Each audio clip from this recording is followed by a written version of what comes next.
Pay very close attention to what I'm about to tell you, because this may be one of the most important conversations you'll ever have with yourself. The biggest problem in your life may not have been what happened to you. It wasn't the person who let you down.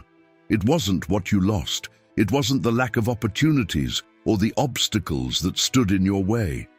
The biggest problem has always been the voice that interpreted all of it inside your own mind. There is a voice that never leaves you.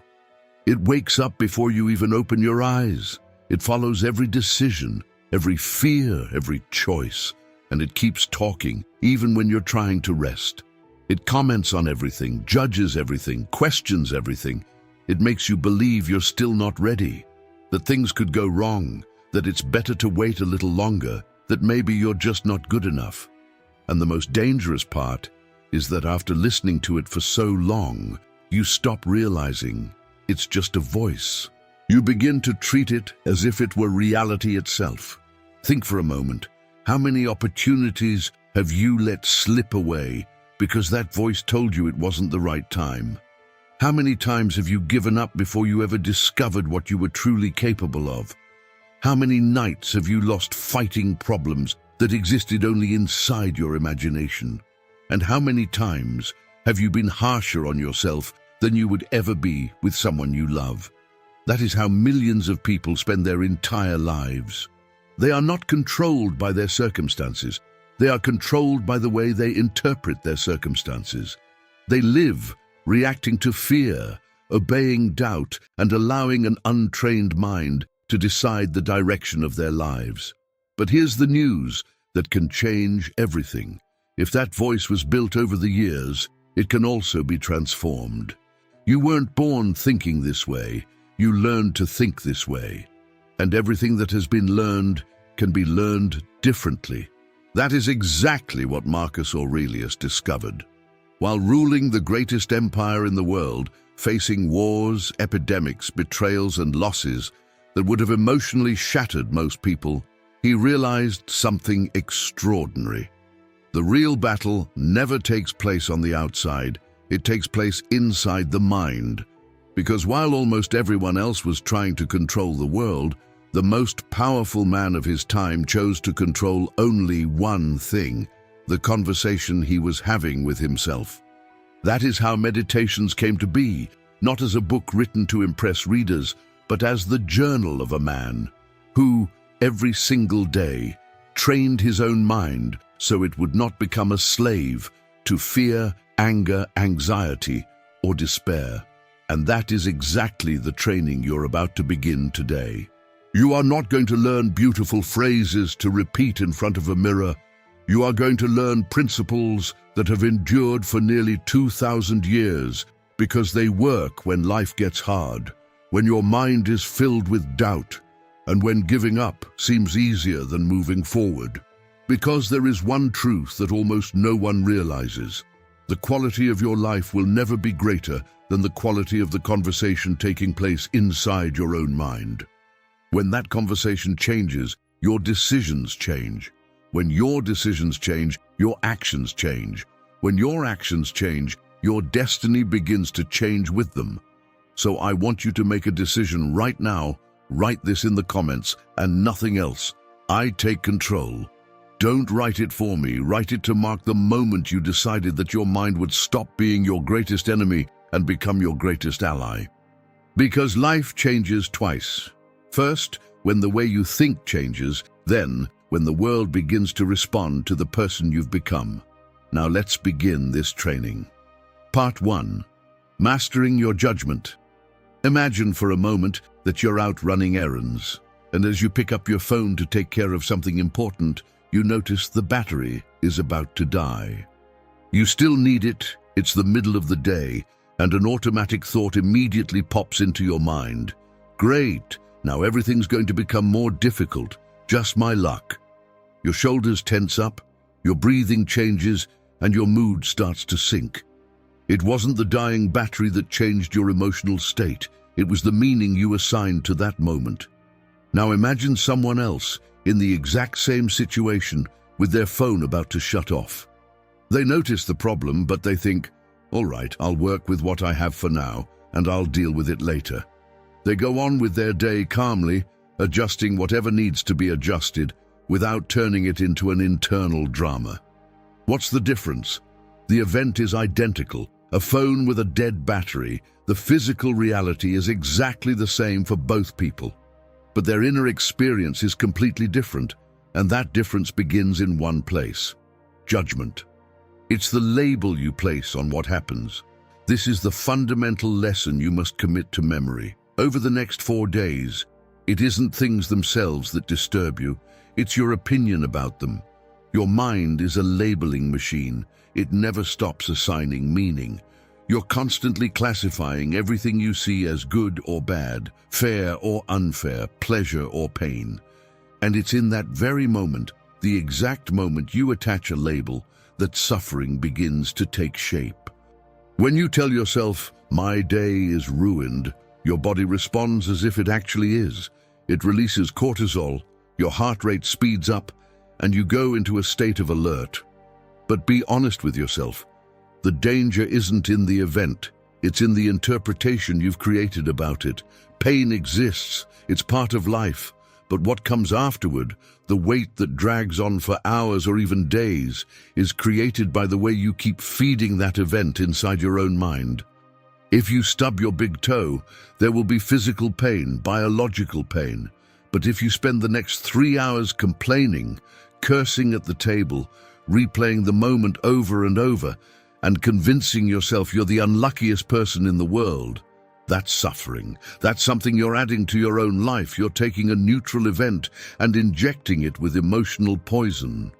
Over these next 4 days, your task is to become the guardian of your own perception. You must catch yourself in the act of judging. When your boss confronts you, your first instinct may be to think, "He doesn't trust me, this is a problem, I could lose my job." Wait, that's a judgment, not a fact. The fact is, my boss pointed out a mistake in my work, and there's an invisible but decisive line here.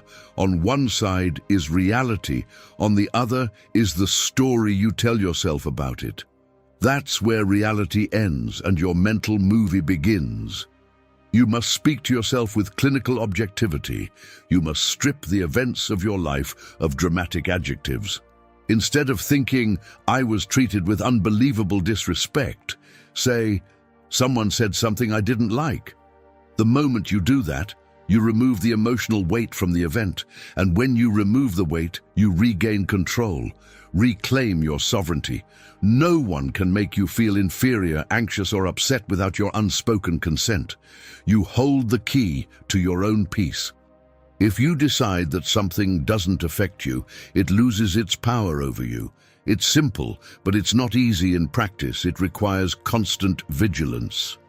The mantra you should repeat whenever you feel your blood beginning to boil or anxiety tightening your throat is, "This isn't good or bad, it's simply an event. I choose how I respond to it. I erase the judgment. I erase the harm." Repeat it until you believe it. At first it will feel forced, but little by little you'll begin to notice something powerful. A space between what happens and the way you respond. And it's within that small space that your power lives. Stop being a puppet of your circumstances. Cut the strings. If you remove the belief that you've been harmed, the harm loses its power. Because whatever isn't fed cannot grow. Don't let your mind fuel the fire of everyday problems. Stay calm, see things clearly, and take responsibility for how you choose to respond to the life you're living. Part 2. The Stoic lesson that eliminates a great deal of suffering. We live exhausted. Look at yourself. Observe your level of mental energy at the end of the day. You are exhausted, but not because you did thousands of things or carried stones. You are exhausted because you spend your life trying to control the uncontrollable. You leave the house to solve a simple problem outside, and along the way, you realize your phone is out of battery. In that moment, the mind takes off. What if I need to call someone? What if something goes wrong? What now? The problem is not the phone. It is the attempt to control everything that could happen from that point on. You spend the day anxious, thinking about whether it will rain, whether traffic will move, what that person thought when they saw you, whether the global economy will collapse, whether your partner liked the gift. You carry on your shoulders the weight of a universe that does not belong to you. Anxiety, essentially, is a miscalculation. It is the painful gap between how you want the world to be and how it actually is. The world works like this. The more you try to force reality to fit your desires, the more you suffer. And this is exactly where the sharpest tool in the Stoic arsenal appears, a razor that cuts anxiety at the root, the dichotomy of control. You need to understand this with crystal clarity. In life, there are two categories of things: the things that depend on you and the things that do not. What depends on you? Your thoughts, your actions, your intentions, your values, your effort and your character. That is yours, your territory. There, you are the absolute king. What does not depend on you? Everything else. Reputation, health. You can take care of yourself and still get sick. Wealth, the weather, traffic, and above all, the actions and thoughts of other people. The problem is that you invested your happiness in that, in the second category. You bet your peace of mind on things you cannot control. It is like walking into a casino and putting all your money on one single number at the roulette table. It is a losing bet. If your happiness depends on that, it means you are betting everything. If your peace depends on your child's performance, you are hostage to that result. If it depends on your neighbor not making noise, you are hostage to your neighbor. And anyone who depends on the outside world to remain at peace lives in constant vulnerability. Imagine yourself as an archer. You have a bow, an arrow, and a target. Everything that happens before you release the arrow depends on you. The quality of the bow, the tension of the string, your posture, your breathing, your concentration. That is where you need to focus all your energy. But the exact moment the arrow leaves the string, it no longer belongs to you. The wind may push it off course, the target may move, or something unexpected may happen. If you condition your success on hitting the target, you will live in fear. But if you define success as making the best shot possible, then you become unshakable, because that always depends on you. Over the next few days, every time you feel a worry arise, put it through a direct interrogation. Ask yourself, is this completely under my control? If the answer is no, or only partially, you need to let it go. That does not make you irresponsible, it makes you clear-minded. You do not abandon the problem, you abandon unnecessary suffering. If you are stuck in traffic, for example, yelling and hitting the steering wheel will not make the cars move. It will only raise your blood pressure. Traffic does not depend on you. Your reaction to traffic does. That is where you need to be. You can listen to an audiobook, practice patience, or simply breathe. Talk to yourself. Stay steady when worry appears. Your phrase for this lesson is, if it is not in my hands, it is not worth my peace. I commit myself fully to my actions. I focus only on what I do. The result does not belong to me. Feel the weight leaving your shoulders as you say this. Stop playing God. Stop trying to control the universe. You must focus on your small but powerful sphere of action, your will. And here is the shift that few people notice. When you stop trying to control everything, you finally begin to govern the only thing that matters, yourself. By abandoning the desire to control the external, you gain full control over the internal. And that, my friend, is true freedom. Focus on the process, forget the result, do what needs to be done, and let the rest take its course. Because peace is not when everything goes the way you want. It is when you no longer depend on that to be okay. Part 3. The refuge of the present moment. Your mind is a time traveler addicted to disasters. Look at yourself right now. Most likely, your body is sitting here, looking at a screen, in a relatively safe place, breathing, with your basic needs being met. And yet, Your mind is not here. Your mind is wandering through a hypothetical future that terrifies you, or diving into a past that still haunts you. Without even realizing it, you begin reacting to things that are not happening.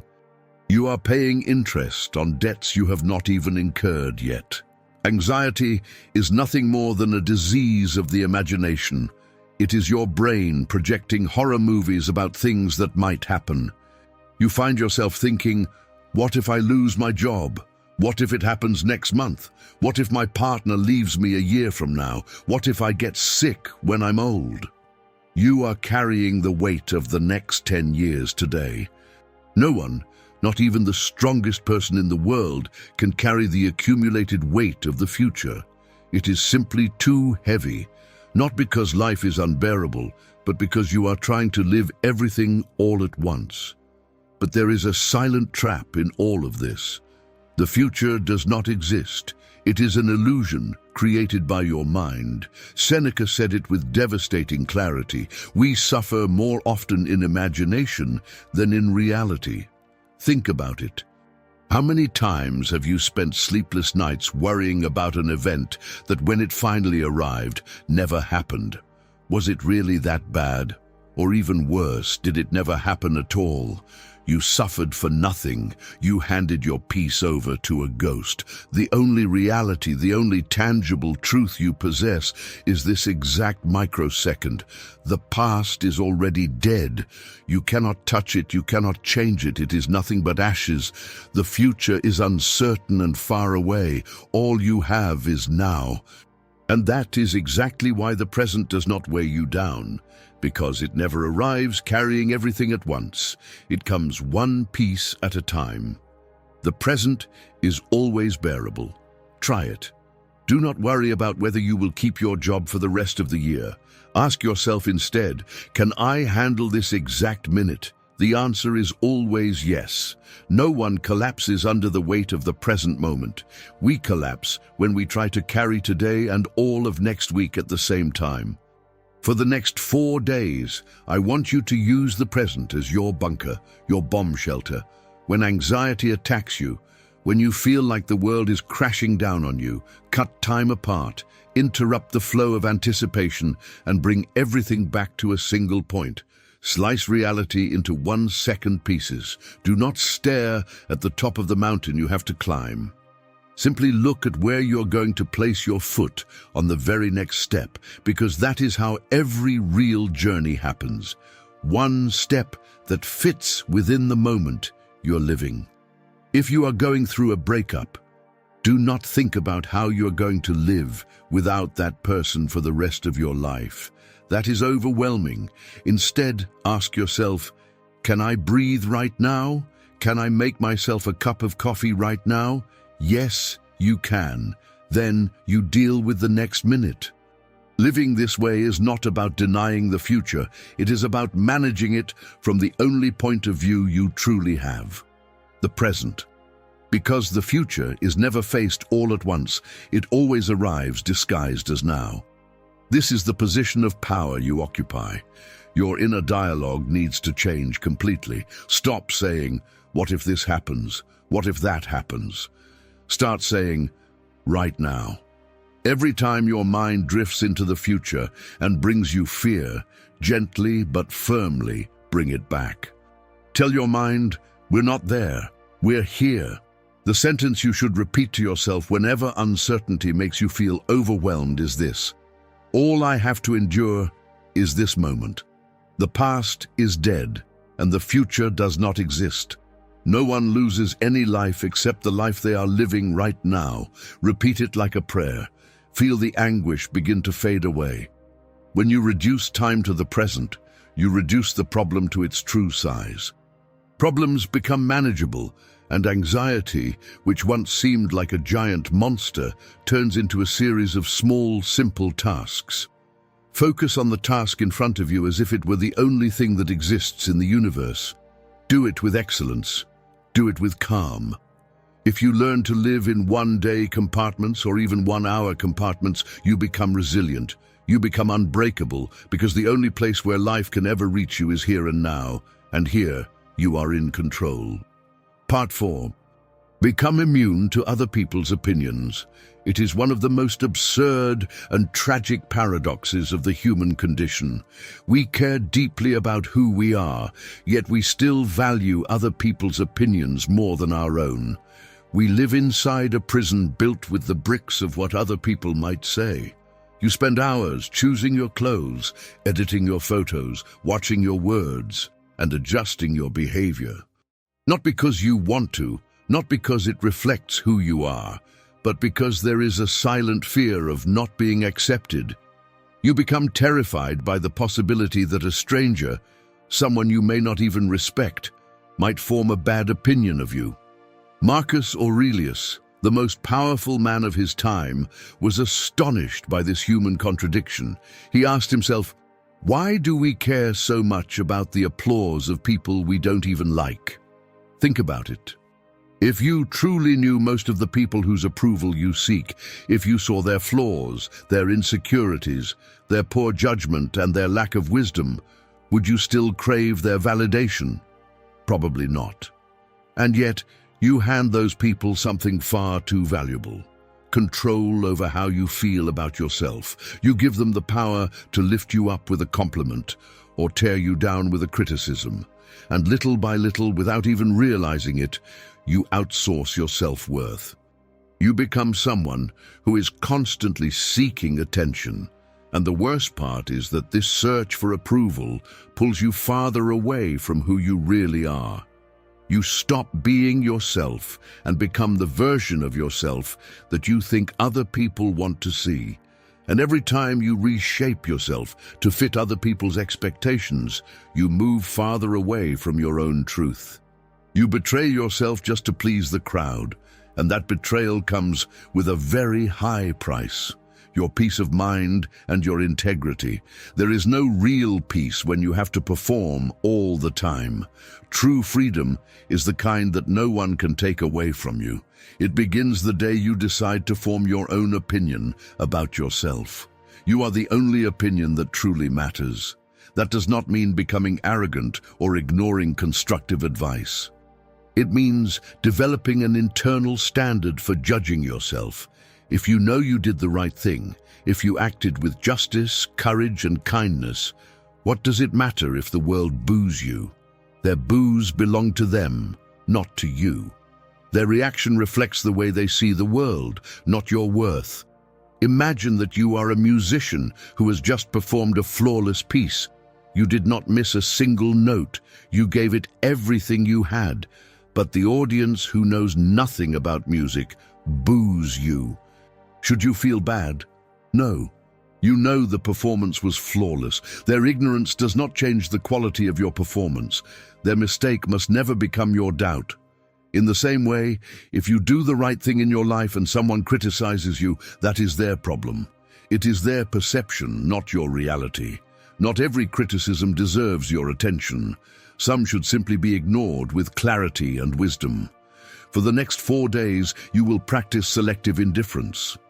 Whenever someone criticizes you, whenever you feel social pressure, whenever you are afraid to stand out or be different, stop. Remember that people think about you far less than you imagine. Everyone is busy thinking about themselves, worrying about their own image and about what other people might say. You are not the center of their attention, and far from being a problem, that is your freedom. You are free because, to most people, you are invisible. But even if they do watch you, even if they judge you, your composure must remain unshaken. You need to develop a thick skin. Do not let your mood rise and fall with the social climate. If people praise you, do not lose yourself in it. If they criticize you, do not let it shake you, because the moment you depend on other people's reactions, you surrender control over yourself. Whenever you feel that social fear, that need to fit in, or that urge to silence your truth just to avoid making others uncomfortable, repeat to yourself with conviction, I will never trade my truth for anyone else's approval. My conscience is my only judge and my only witness. If I am at peace with myself, the world can think whatever it wants. And that decision when you stand by it, becomes strength. You stop being an actor chasing applause and become the one directing your own life. Be the director of your own life. Other people's opinions are nothing but noise. Your conscience is the signal. Always follow that signal and stay true to yourself.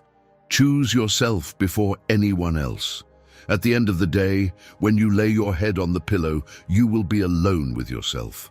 Make sure you like the person you are when you go to sleep. Part 5. Strategic empathy. We live surrounded by difficult, rude, selfish, dishonest, aggressive, or simply incompetent people. It's inevitable. You leave the house and someone cuts you off in traffic. You get to work and a co-worker takes credit for your effort. You go to a restaurant and you're treated with disrespect. Your first reaction is anger. You want to strike back and you tell yourself, he has no right to treat me like this. He's an idiot. And without realizing it, at that exact moment, you hand over control of your mind to someone else's behavior. Anger is a punishment you inflict on yourself because of someone else's mistake. Think about that. They make the mistake. But you're the one who swallows the poison. You're the one whose body tenses up, whose heart starts racing, whose entire day is thrown off. They go on with their lives as if nothing happened, while you end up carrying their emotional baggage. You didn't just suffer the impact of the moment, you chose to keep carrying it. Does that make sense? Stoicism offers a fascinating tool for this: strategic empathy. It isn't about being a saint, putting yourself above others, or accepting everything out of weakness. It's about understanding other people clearly so you don't end up hurting yourself from the inside. Marcus Aurelius reminded himself every morning that he would encounter people who were meddlesome, ungrateful, and arrogant. He didn't do this out of bitterness, but so he wouldn't be caught off guard. And he added something crucial: none of them can truly harm me, because no one can involve me in ugliness. He understood that people don't do wrong because they're trying to be the villain in a TV show. They do it because in their own minds they believe they're doing what's right, or because they're blinded by their own ignorance and pain. Imagine you're walking down the street and someone coughs in your face because they have the flu. Would you get angry and start yelling at that person? Probably not. You would step back. You might feel uncomfortable, but you would understand. This person is sick. Now apply that same logic to people's behavior. When someone acts rudely, it's their character that's sick. They're morally unwell. They do wrong because they don't know how to do right, because that's how they were shaped, or because they're carrying such a heavy burden inside that it spills over onto everyone around them. Seeing people as sick or ignorant instead of as enemies changes everything, because you stop reacting to the attack and begin to see where it comes from. When someone insults you, don't think, they're attacking me. Think, I feel sorry for them. What kind of hell must be going on inside that person's mind for them to feel the need to behave this way? Suddenly, you stop being the victim and become the observer. And the person who observes with clarity doesn't get lost in emotional reactions, doesn't take things personally. What people say reveals far more about their own pain than it does about your character. Many times, you're simply the screen onto which they project their own chaos. If you get involved, argue, or seek revenge, you lower yourself to their level, and at that point, the mistake no longer belongs only to them, it becomes yours as well. For the next 4 days, your challenge is not to react. When you feel the spark of offense beginning to rise, extinguish it with the cold water of understanding. Stop, breathe, and consciously choose not to feed something that doesn't deserve to grow inside you. Remember, the best revenge is to be unlike the person who hurt you. If they shout, remain silent. If they provoke you, don't budge. If they try to get under your skin, don't give them an emotional response, because whatever gets no reaction loses its power. Carry yourself with dignity. Your mantra for dealing with difficult people and protecting your energy is, they act out of ignorance, pain, or self-interest. This isn't about me. Their behavior reflects their wounds. not my worth. I won't let their darkness put out my light. The best revenge is not to become like them. Repeat that until you can feel a shield forming around you. Insults no longer stick, provocations no longer control you. You remain steady, and the longer you maintain that posture, the less power the outside world has to shake you. Don't lower yourself to the level of people who live in conflict, because every time you do, you move farther away from the person you're trying to become. Your place is not in reaction, it's in awareness. Let them keep their own conflicts. You have far greater things to build than to lose yourself over small offenses. Part 6. The value of radical truth. Look at yourself in the mirror. No, I'm not talking about that quick glance you take before leaving the house to make sure your hair looks good. I'm talking about the kind of look most people avoid, the one that isn't about appearance, but about confrontation. Look yourself straight in the eyes and ask, who am I trying to fool? The most dangerous lie isn't the one you tell your boss when you show up late, or the one you tell your partner to avoid an argument. The most devastating lie is the one you tell yourself. Because it isn't just a sentence you say, it's a story you slowly begin to believe. Every single day, you tell yourself little things to protect your ego, to avoid feeling guilty, to justify why you're not doing what needs to be done. You keep telling yourself that you're exactly where you're supposed to be. We become masters of self-deception. You tell yourself, I don't have time to work out, when the truth is, it just isn't a priority, and you'd rather watch TV shows. You say, my relationship is complicated, when the truth is, you're afraid of being alone, and that's why you tolerate what should never be tolerated. You say, I'll start tomorrow, when, in reality, you're afraid of failing today. Those small lies, seemingly harmless, are the bricks you use to build the prison cell of your own stagnation. Keep believing and inventing your own excuses, and you will never get out of that situation.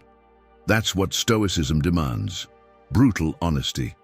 Marcus Aurelius said, if anyone can prove me wrong and show me my mistake, I will gladly change, for I seek the truth, and the truth has never harmed anyone.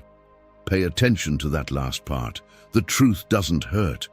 What hurts is living inside a fantasy that sooner or later will fall apart. Real growth, the deep transformation you're searching for, can only happen on the solid ground of reality, not in the swamp of your own excuses. As long as you distort the truth, you also distort the direction of your own life. You need to be able to perform an audit of your life without numbing yourself. Imagine you're a surgeon and your life is the patient.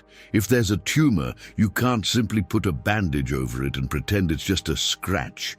You have to open it up, face what's there, remove it and treat it. That hurts. Of course it hurts. Admitting that you've been lazy, that you've been jealous, that you've been cowardly, or that you've drifted off course is painful. But it's a pain that cleanses you, restores order, and puts you back on the right path. The comfort of lies, on the other hand, is like morphine. It numbs you while your life keeps falling apart. And the problem with anesthesia is that it takes away the pain, but it also takes away the opportunity to fix what's wrong. Over these 4 days, I challenge you to practice radical truth. When you fail, don't look for someone else to blame. Don't say, traffic made me late. Say, I left late. Don't say, they pushed my buttons. Say, I lost control. The moment you take full responsibility through the truth, you take your power back. If the traffic is to blame, there's nothing you can do about it. If the responsibility is yours because you left late, you can fix it tomorrow. The truth makes you stronger.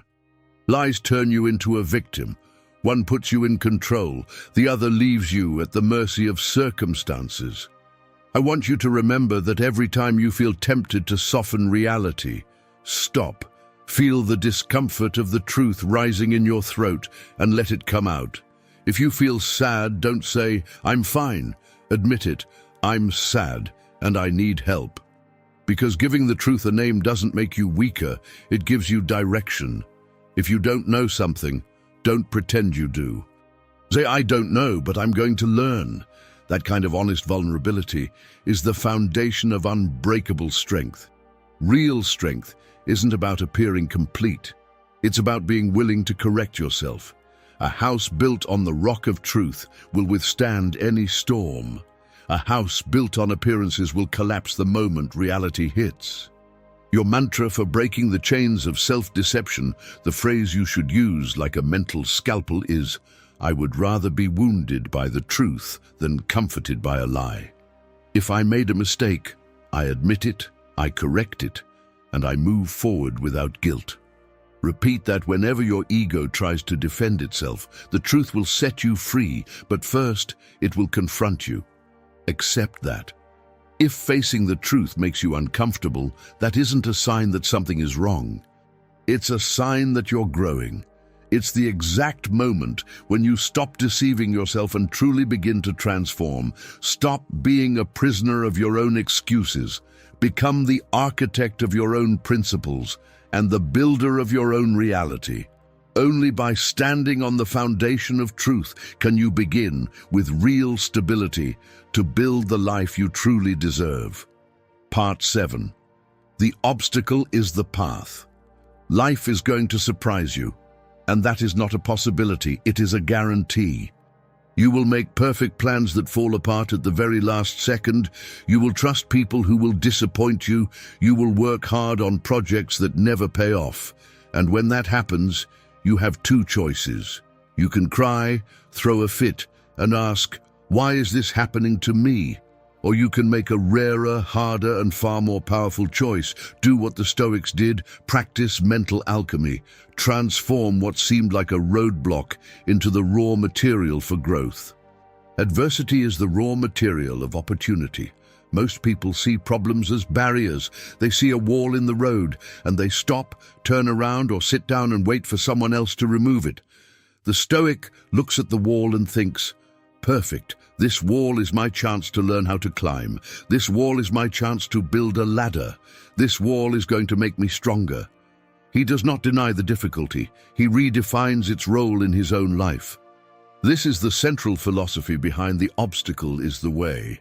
Marcus Aurelius wrote one of the most powerful lines in human history. The impediment to action advances action. What stands in the way becomes the way. Read that again. The obstacle does not stop you. The obstacle repositions you. It points you toward a new direction. Imagine a raging fire. If you throw a small stick into it, the fire consumes it. If you throw in a massive log, at first it seems like the fire will be smothered, but before long, it devours the wood and turns it into even more fire. The fire grows bigger, hotter, and brighter because of the very thing that looked like it would put it out. That is how you should operate, not by resisting the impact, but by absorbing it and transforming it. You must become that fire. Everything life hands you should become fuel. You lost your job. Does it hurt? Yes, but the pain does not have to be the end of the story. It can be the beginning of a path that fits you better. It can become the fuel to start the business you have always wanted, or to find a place where you are genuinely valued. Did your partner leave you? That is not just a loss. It is also a forced invitation to rebuild your own foundation, to reconnect with yourself, and to learn how to stand on your own. Did you get injured? Then life forced you to slow down, perhaps to teach you something you kept overlooking while you were constantly moving. That becomes fuel to strengthen your patience and sharpen your strategy while your body heals. There is no situation, no matter how difficult it may seem, that does not contain the seed of an advantage if you have the courage to look for it. And that courage is not emotional. It is the conscious decision to look beyond the initial impact. Stop labeling events as problems and start labeling them as exercises. Life is your gym. Difficult people are your weights. Crises are your high-intensity workouts. And just like training, it is not comfort that makes you stronger, it is resistance. Do not complain about the weight. Lift it. If you ask life for strength, it will not hand you magical strength. It will hand you difficulties so you can become stronger by overcoming them, because strength is not given. It is built under pressure. For the next 4 days, pointless complaints are forbidden. If you run into an obstacle, forbid yourself from saying, "I can't." That sentence shuts down possibilities before you have even tested them. Instead, ask yourself, how can I use this? What virtue is this asking of me? Maybe it requires patience, maybe creativity, maybe humility. Whatever it is, use it. Because every difficult situation already comes with the very skill it is trying to develop in you. You are not a victim of your circumstances. You are a judo master. Use the force of the problem against the problem itself. When the world closes one door for you, do not stand there staring at the doorknob. Break through it, go around it, find another way in. Your mantra for turning adversity into advantage is, "The impediment to action advances action." This is not a roadblock, it is an opportunity. Everything is fuel for me. Shout those words inside your own mind whenever you feel trapped. Feel your energy change. You move from passivity to purposeful action. You move from reaction to strategy. Forward movement is more powerful than prolonged frustration. The world belongs to those who can take chaos and turn it into order. Do not wait for perfect conditions. They will never exist. Action always happens in imperfect circumstances, and that is exactly what makes it valuable. Use what you have, where you are, and keep moving forward. The obstacle is the path. Walk it. And the farther you travel it, the stronger you become for the next one.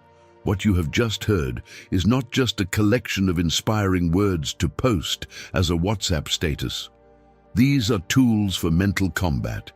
They are the weapons some of the strongest men and women in history used to build themselves. These were 7 reflections, 7 mantras, 7 keys to free your mind.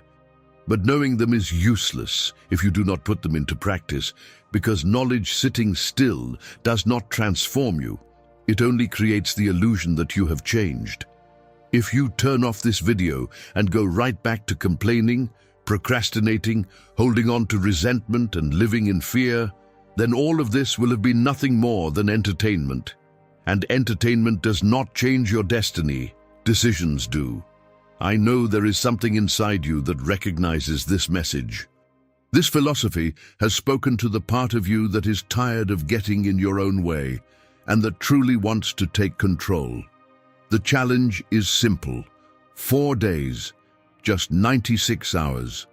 For the next 4 days, watch your mind like a hawk, alert, precise, letting nothing slip by unnoticed. When the negative voice shows up, crush it with one of these mantras. Do not negotiate, do not argue, interrupt it. When anxiety knocks at the door, do not answer it. When laziness invites you to stop, remember, you are building something greater than immediate comfort. Speak to yourself with respect, authority, and truth. Because the way you treat yourself determines the kind of person you become. Never underestimate the power of this exercise. Neuroscience has already shown that the brain is plastic. It reshapes itself according to how you use it. In other words, you are not fixed. You are constantly being trained. The only question is, by you or by chance? If you repeat these truths to yourself every day for 4 days, you will begin creating new neural pathways. What feels difficult today will feel more natural tomorrow, and before long, it will become part of who you are. And when that happens, you no longer have to fight against yourself. You begin working with yourself. You are not the same person who started watching this video. Now you have the tools. The question is, do you have the courage to use them? Because knowing the path is common, walking it is what separates intention from transformation. If you accept the challenge, if you commit to becoming the master of your own mind for the next 4 days, leave a comment. Write, "My mind is my empire." Make it a public commitment. because what you declare with clarity, you are far more likely to uphold with conviction. Sign that contract with yourself, read it, believe it, and live by it. The Stoic house preserves timeless wisdom for those facing modern battles. If this video made you stronger, support the channel by giving it a like, share that strength with someone who needs it, and subscribe so we can continue this journey together. Thank you for watching.